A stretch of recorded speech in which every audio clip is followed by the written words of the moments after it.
Hello, everyone. Welcome to another episode of the Testing Peers podcast.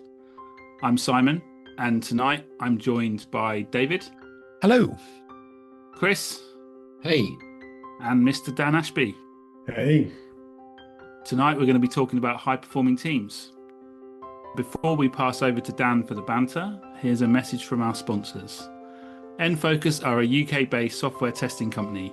They've been supporting businesses for 24 years by providing services that include burst resource, accelerated test automation, performance testing, and fully managed testing services. In 2021, they launched the Test Automation Academy to create amazing testers, and they've now created jobs for lots of people in our industry. If you want to find out more about nFocus, go to nfocus.co.uk or info@nfocus.co.uk to find out more. Dan, over to you. great. So, my banter question for you three is what was your favorite song in your teenage years? That one song that you used to listen to all the time when you were a teenager. teenage years kind of break down into like two parts though, right? Because you've got the bits when you were sort Let's of in say secondary let's say school and the older bits when you're a teens. bit older. Older teens. Older Yeah. teams, So for me, that's probably 16 when plus. when we got to the kind of the beginnings of the more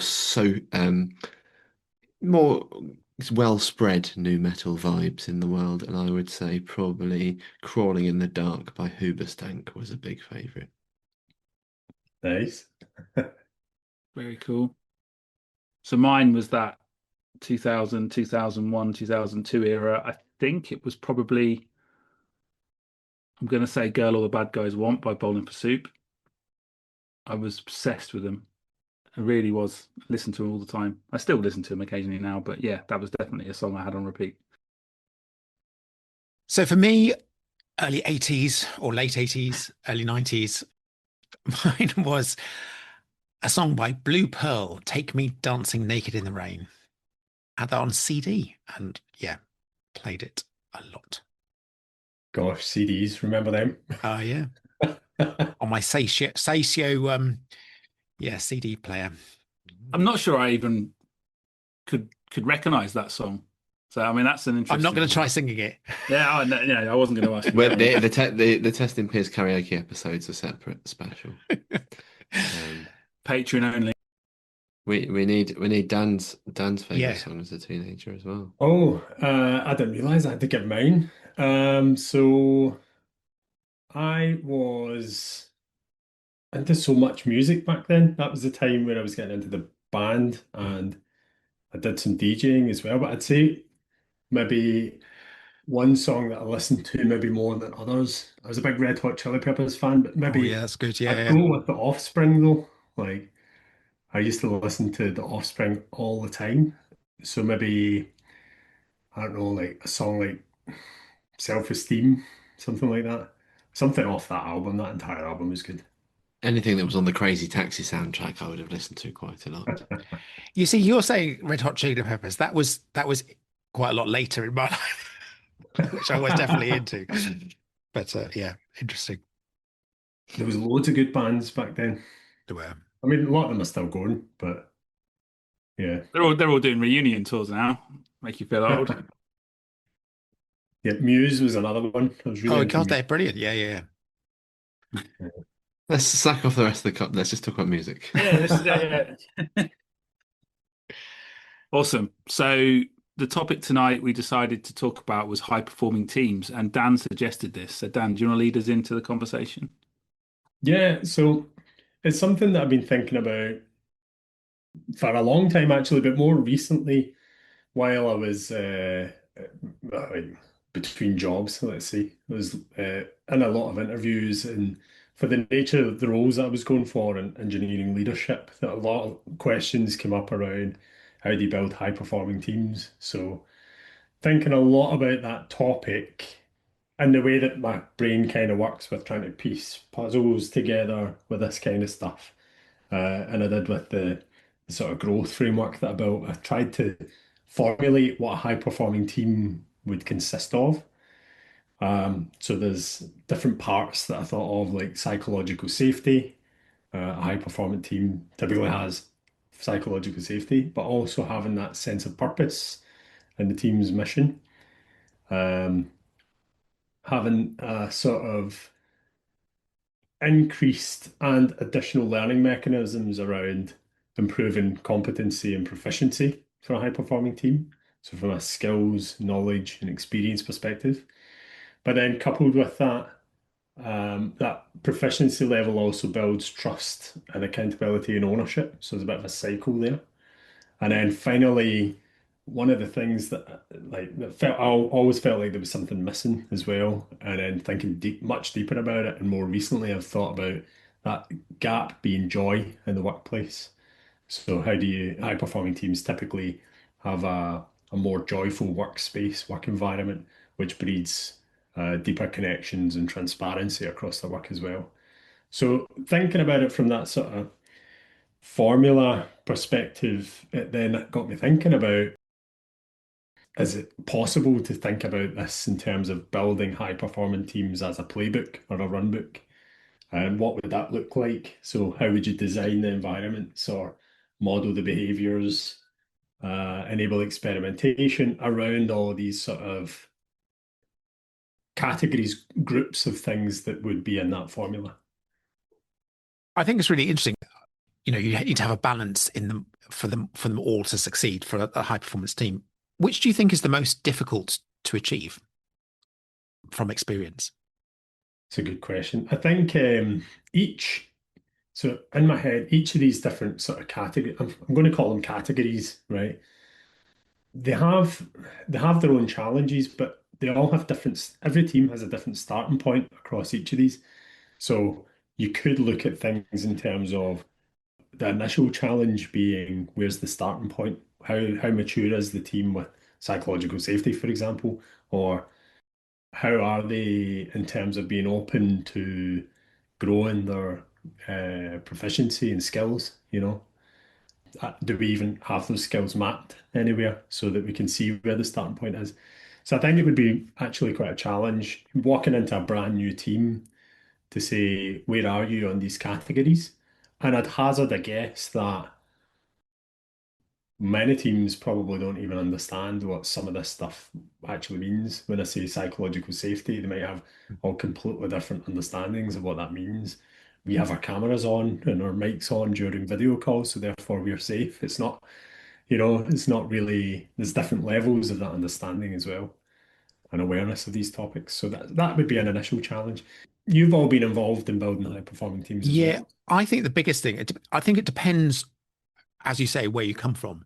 But I think that the trust element is, for me, that the big people have to trust you first in order to elicit change or whoever. I'm not talking about me. They need to trust each other, and I think that is one of and linked to that is the psychological safety that allows people to actually talk with that.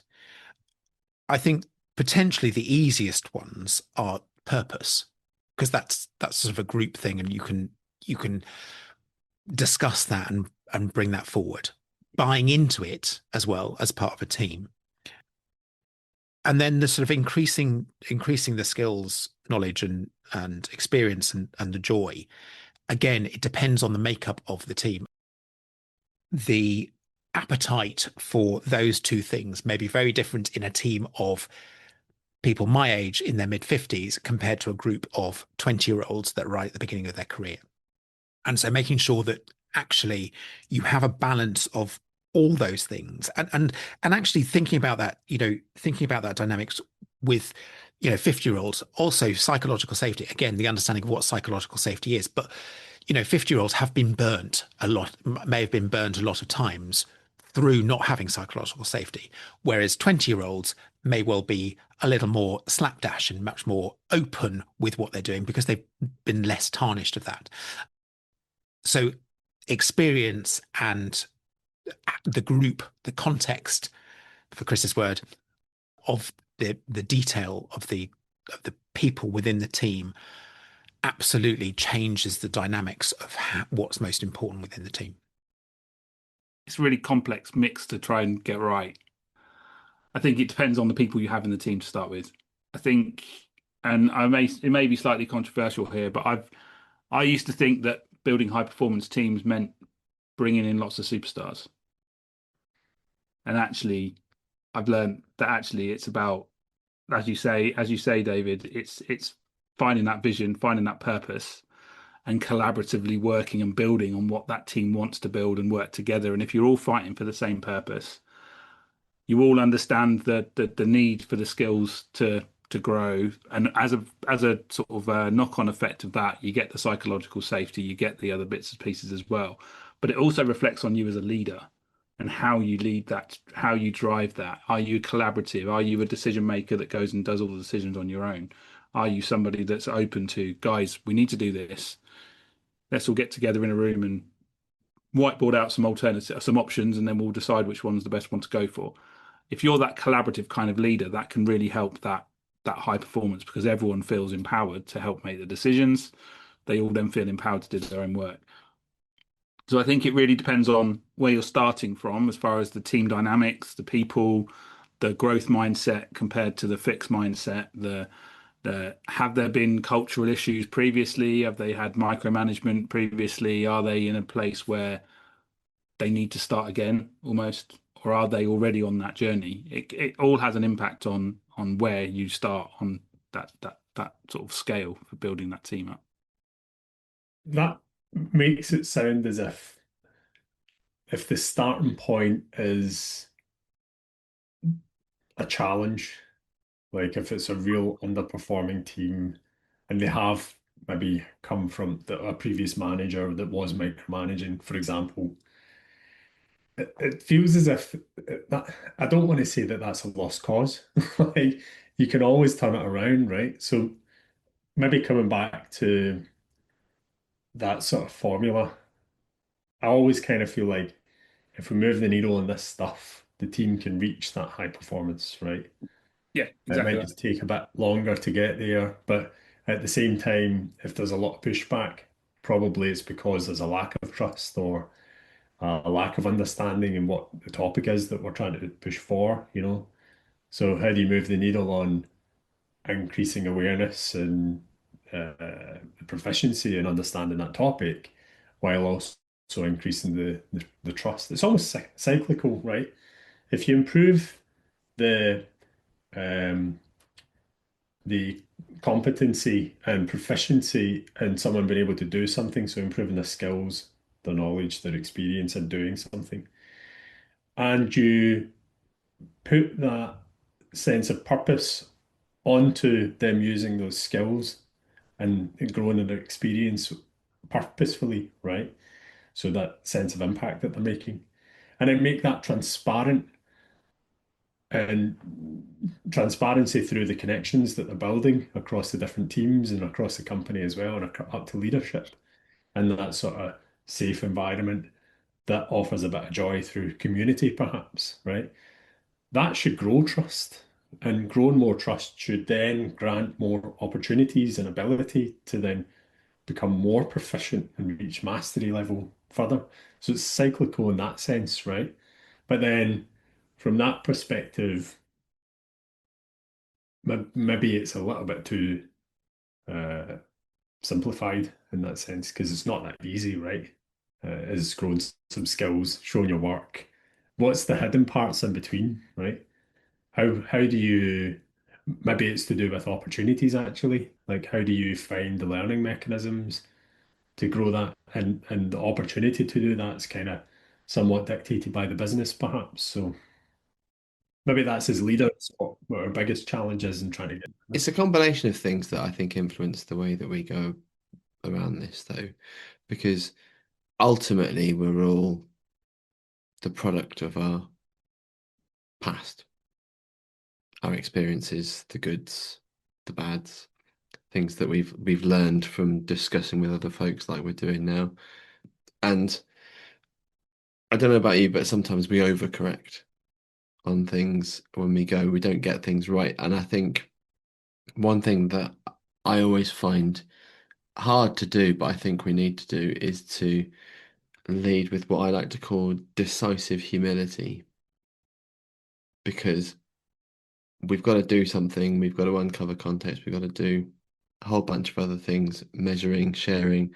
But we need to sort of lead with that first part going, I don't know everything yet, but together, we can uncover these things, we can define these things.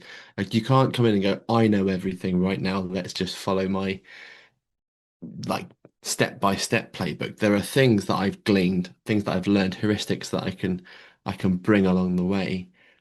But all people are different people, and all contexts, however similar they look, are going to be different. Measures of success are different in different places.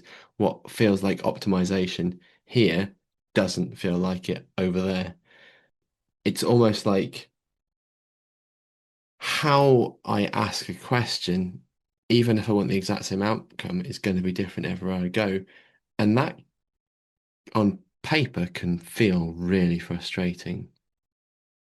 But actually, if you're decisive with your humility and you kind of own that bit and go, look, I don't know these things. I know what I might do, what I might do, but bite my tongue a little bit, uncover things, working with people can build that trust you spoke about. And hopefully that enables you to work together rather than just one person leading. I don't know if that makes sense. It does. It does. It's really deep thinking there, Chris. Oh, sorry. I think, and I totally I get what you're saying, but it brings into that dynamic of as an individual, your performance as an individual versus as a collective team, right? Because when we're talking about high performance teams, it's usually in relation to an outcome that the team achieves Mm. through a range of different activities that each individual actions as they go along. Yeah, I was thinking about it more a case of if I'm a leader in this, or at least a presumed leader in this situation, how Yeah. do I operate in order that we can then define and drive those Ah, paths? right, okay. Because what you were saying also applies to the individuals and the teams as well, and they have to take their own like accountability and responsibility for their growth, their skills, their communication, for example. I was going to say a similar thing actually, that the role or the goal is to have a high performing team, but the team itself has a group of individuals in it. And the things you described, okay, purpose is a team goal and everyone can buy into it. But then there is that individuality of increasing skills and experience and stuff. Everyone will have had their own experience of that. So it's then galvanizing what the skills are needed for each individual to fulfill the purpose of the team. So there is that juggling act of both the end goal of the high performing team and the needs of every individual in order to achieve that particular goal. Yeah, And it may be that to get to that high performing team, there may be casualties on the way. It may be that the setup you have currently is not the setup you end up with at the end. There may be people that are part of that initial forming of this high performing team that don't make it to the end. And it's about understanding that acceptance that there will be changes along the way. It may be a course direction, redirection based on the people you have in that group. And I think the biggest thing for this is regardless of frameworks or anything else, it comes down to the people you have in that team. And people aren't binary. People have the ability to do random things that you don't expect or behave in a random way when you think they're going to do something and they do something very different. People that you think are going to be the real growth mindsets are the ones that end up digging their heels in and saying, I don't want to change. And it's working and navigating the complexities, knowing that that vision is still in sight that you're aiming for, and continuously, relentlessly fighting towards getting to that end goal. And that's a skill that the leader needs to be. It needs to be relentless. It might be that you're setting up a culture of psychological safety and collaboration, but someone needs to be driving it relentlessly to get to that end goal. yeah, interesting point. It made me also think about the impact of morale as well. as part of that from an individual perspective? Because I've been in scenarios where the team like are in a good space, but maybe one person is affecting that morale. And actually, I wonder how many teams out there have high morale in spite of problems rather than no problems causing high morale, right? It's probably the case where there's always going to be problems and challenges in the team, but they might have a really good collaborative and social environment that's spiking the morale, whereas everything else is pretty poor under the under the seams. So it's yes, there's too many dynamics to this. That's the thing in our industry though, isn't it? Everything's always filled with so many different balances, and the thing really is to be aware of changes. And like you say, the psychological safety, the open comms, they all really, really help in a position where if you're in a trusted space, you're going to learn things sooner.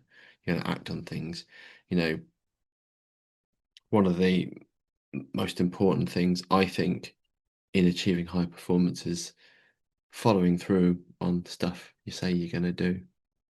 Not I hate the word committing, so I'm not going to use it, but not saying you're going to do something and then never doing it, or and those sort of things. Following through on these things. What's the point in this valuable, deep conversation about something if the outcome is nothing changes?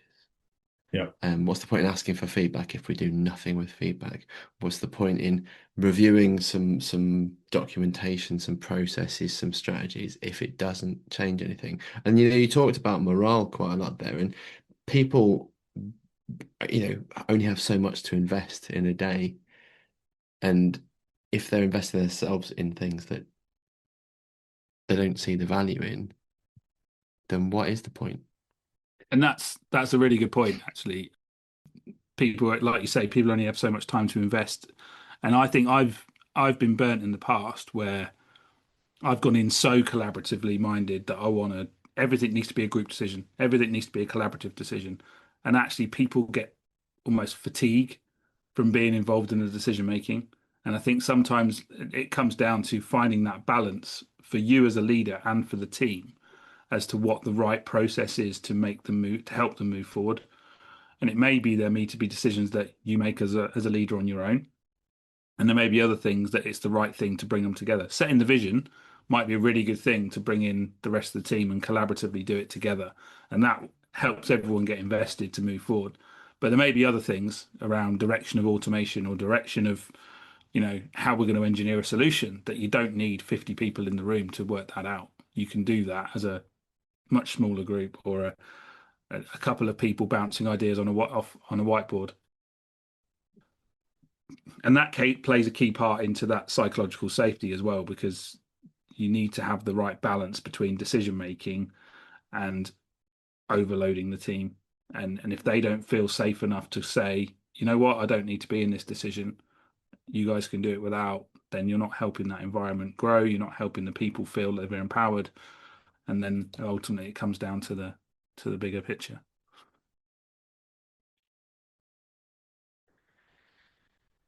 Yeah, that's a strong point. And I guess it also goes both ways as well. Like as a leader, you're coming from that perspective of you don't have to be making that decision, right? But the team could also be saying that upwards as well. So still that comes back to that having that sense of purpose, right? And it's the same as what you were saying, Chris, as well. Having that sense of purpose really ties people to that way of thinking, I think. I think it highlights a good point, actually, Simon, that again, it's the trust element as well for me, is that if they have a purpose and there is that psychological safety, then people trust the dynamics of the group to come up with the right decision, because there might be times in that collaboration session where they're not able to make it. But if they feel that the overall group has the right idea as to what the purpose and the direction of the group is, then actually you don't necessarily need to be there as that critical friend or voice or whatever in order to do it. But I also, picking up upon Chris's point, is that in order to make sure that in workshops we don't just discuss things. Talking about psychological safety, it's all very well, but actually putting things in place so that people can feel psychological safety, just because they know that in certain situations they don't feel psychologically safe. Therefore, we need to make sure that they can feel psychologically safe in every situation or in most situations. And just by talking about it in a workshop doesn't mean to say that it's going to be any better. You need to actually do something, and we've mentioned it before. Action. I think psychological safety is one of the most difficult ones, I think, to enable, because it isn't obvious. A purpose, you can have a meeting and you can come up with a purpose, but psychological safety is completely the group's dynamics, basically. And it's subjective per person as well. Yeah. Everybody has a different view of what psychological safety means to them. Yeah. And that makes it a real challenge to be able to define something based on the team feeling psychologically safe.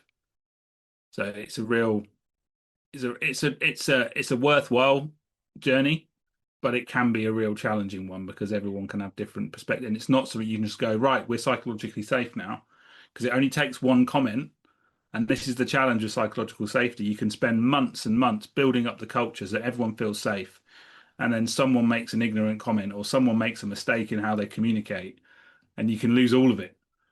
And it's a real continuous battle to get it right.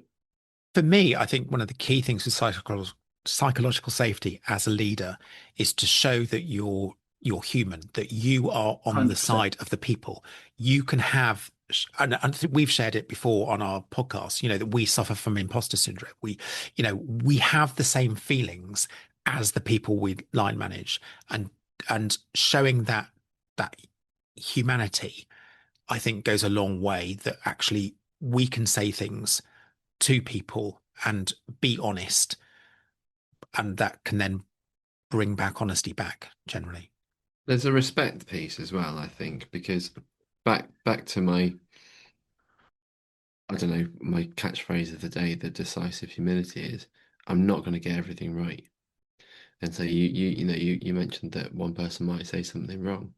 There might be something that offends people, the wrong choice of language. You might have called a group of people guys and people don't like that. You might have entered into other semantic debates and things that people don't appreciate. And the respect comes from being also humble enough to accept challenge and change and listening to people and doing those things. I think that's a demonstrable way of going, like, we're not going to be perfect in this, but we can adapt and change based on that sort of feedback. And that is part of a trusted relationship. I work with a lot of people who've got names that I couldn't pronounce easily, but you take the time to learn how to say them. People tell you their preferred pronouns. You learn those things. You apologize if you get them wrong. You challenge other people. Be a good ally where you get the opportunity. Those things help to build trust and safety in that place as well. But they also demonstrate, hopefully, if you can then do that upwards, where perhaps there's an external misunderstanding of what we're trying to do, or assumptions that are made, if you can then advocate to the wider organization, the leadership teams, whoever, and go, actually, that language doesn't help us. Actually, that isn't a useful request. Those sorts of things, and sort of demonstrating that, because a leadership position is a position of privilege as well as quite a chore at times. But to be able to demonstrate fighting those battles, speaking that language, bringing those things to life, that is a really powerful privilege to have. Chris, you have touched on 3 types of psychological safety in there as well, because obviously when you're talking about like that sort of terminology that's used, there's that inclusion safety aspect, right? But then making those mistakes and learning from them, there's a learning safety aspect there as well. So, for example, saying something and then being hounded by people that are on the defense, and you want people to defend, right? But it has to be safe for people to learn in that context as well. And then when you're talking about feeding that up, there's a sort of challenger aspect to safety as well. I'm going to challenge what leaders are saying. There's actually a fourth, which is contributor safety as well. So people being able to contribute with ideas, for example, which can be equally as challenging as the other three. But yeah, that's a nice set of examples to cover it. We could give actual real lived examples as well, because we've talked a lot about theory right now. And I think sometimes we can all be a bit guilty of leaning too hard into the theory of what we've done and maybe not going a bit deeper divey. So I'm in my sort of decisive humility, perhaps I'll give an example of something that I've had to do just to sort of lean into real life examples. So I've got one where I worked with a leadership team who had some very different experiences to that which I had, but also weren't really willing to shift their expectations, their wants, their usages, regardless of what I felt was right, what I felt was right for my team, what my team felt was right. I pride myself in taking the time to get to know people, context, uncover these sorts of things as part of the course with what I do. And yet there were a lot of requests that mentally I knew were wrong, but I had to find a way to challenge those things. And I wasn't the only person. However, I was the leader, and I didn't do what my gut wanted me to do first, which was to bite back immediately, which is what I want to do. I hear something that's wrong. I don't think it's correct. But I was representing a new team, a new context. So I took what I heard. I did that little sort of let me get back to you, friend. They sent a couple of chasers because they like to do that. I might not have used the word friend.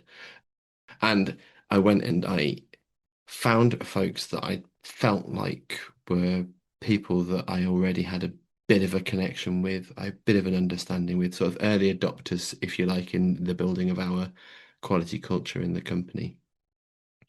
And I spoke to them about what I'd heard, what the requests were, what my initial thoughts were. But before really anchoring them too much on what I felt, I wanted to hear what they thought, how they felt this had been. Has there been any precedent? How had they dealt with these things before? How had other people encountered these things? I needed to know all of these things first before I then clapped back, if you will, because an without context or without data or without informed approach was going to carry a lot less weight. And I wanted to ensure that I was better representing the needs of my team and also trying to drive something that would earn the respect of the people above so that we could actually build towards something tangible and useful going forwards. And that might take a couple of hours. You might have to mute your teams for a short while somebody's chasing you for exact answers.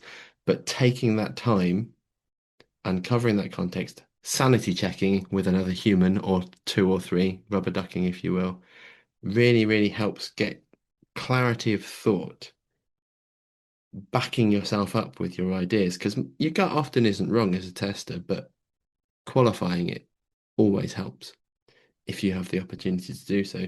Then presenting that back with one, two, three opportunities and go, I hear what you've said. This is what I've understood from our current context. This is what I believe will be useful. This would be my preferred option.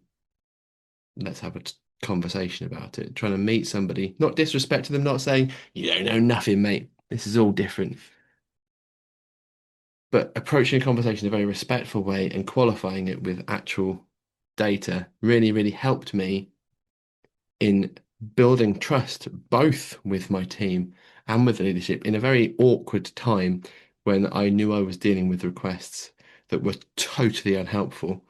And I early doors when you're new in a company, you can find yourself really worried about what is the precedent that I'm setting? How are people perceiving my work? What's this first step in my legacy going to be? And you can really worry and overthink it. So playing back to other people, sanity checking things, and making sure that you're really, really sure that you're doing the right thing by your whole team is a good way of demonstrating leadership, I think, communication and safety, and trying to do the right things in terms of representing yourself. I noted that one of the things that Jake Humphrey on his high performance podcast says is really important is that integrity piece. People want to feel like there's a purpose to what they're doing and they're true to themselves. And I think that's the way I have approached this in more than one team. And it does take more time and it does annoy people when they're waiting for a response. But I don't want to set a bad precedent representing people incorrectly with those things. Love that example. I wonder if I can ask a question though, Chris. Psychological safety leading your behavior intentionally, or was it more of an outcome of you doing that? Because your story, you're speaking about communication skills, you're speaking about influence skills, you're speaking about being data driven with decisions on what to prioritize, what to push back on, right? So there's lots of stuff in there. Were you intentionally doing that stuff using psychological safety as a guiding policy in that? Or was it more that that was an outcome of you doing that stuff? It was more than one reason that was doing it. There was a reason of like I said before, a product of bad environments before. Bad environments that have led to burnout, not just for myself, but other people and sort of, big piles of crap that have gone on and on and have been very unrecoverable. But also because the more you look into, the more you read, the more you understand these things, the more you think I need to be more aware of other things. And even if being aware of other people and other things doesn't come naturally, I think in leadership you have to be proactive in the way that you look at those things. And maybe not do, like I said, that instinctive thing for me, which was to clap back straight away, but to bite my tongue and actually take that time first, because I know that I'm not just representing myself, I'm representing other people in this conversation as well. But more recently, on the burnout topic, this is a tiny segue, and I do apologize, but there was I just recently watched some old episodes of Shetland, which is a lovely detective show on in the BBC. I say lovely, it's always quite grim and dark, but makes Shetland look beautiful, but many murders. But one of the characters goes through some physical abuse, and it's quite terrible and awful, and it's kind of a running theme quite early on, and she goes through therapy as part of it, but it's a theme that comes back through several times. And there's a quote that I believe is quite relevant in terms of how people deal with burnout. And I think burnout is relevant to this conversation because a lot of us get very frustrated and don't know what to do with it, and that can really weigh us down at home and away. And she goes back to therapy after a short while, and I've got a quote, and it's been a while since Chris has read something, story time with Chris in the podcast, but I think it's relevant to hear here because I think it qualifies some of what I was talking about in terms of trying to there's a bit of me but a bit of us. And what she says when she goes back to therapy, she says, "You said to come back if I was struggling, but I'm not struggling. I'm coping really well. And I know that because I watch myself all the time to be sure that I'm not letting what happened to me change my behavior or alter my choices or define me. 24/7, I'm keeping it together and it's exhausting." And the point from that is there's a lot of things, baggage that people carry with them. And even people who are looking fine, strongest of leaders, people that we respect, could well be looking great, but could be absolutely shattered and exhausted. And I think that social, empathetic leadership awareness thing can be very, very tiring. And we don't know what everyone else is going through, even the ones who are pissing us off more than anybody else's business. I think that's a really good answer. And yeah, thank you for story time. It's always good to have Chris's story time. You highlight a good point, actually. I don't think we've touched on it, is the joy aspect. You mentioned there about people's struggles, and I know we're running out of time, but could anyone give any real world examples where they have sort of brought joy, or there has joy been brought within the teams that have helped with that high performing team? I think my example there would be looking back to creating that internal community, having what we used to call the test parties on a Friday afternoon, where we'd exploratory test as a group parts of the system, or getting external speakers in to come and talk to us, or inviting even the C-suite to come and test with us to learn about how we test, and getting the comments of, wow, I didn't realize you guys did so much. That brought kudos, it brought morale boosts, and that really helped with the sense of joy. From a leadership perspective, the challenge came when they wanted more and more of that, but then I was getting the whispers of, well, you're just having too much fun, you need to get on with your work. And it was trying to get that balance right. Well, we are doing our work, but we're having fun while we're doing it, but also trying to get there. So yeah, the community side, if you get it right, can be a real win for the joy. But obviously you need to find a way to help that 9 to 5 rather than just 1 hour on a Friday afternoon. Yeah. If possible. I think another thing that's always helped is humor, having humor and a laugh. And, it does.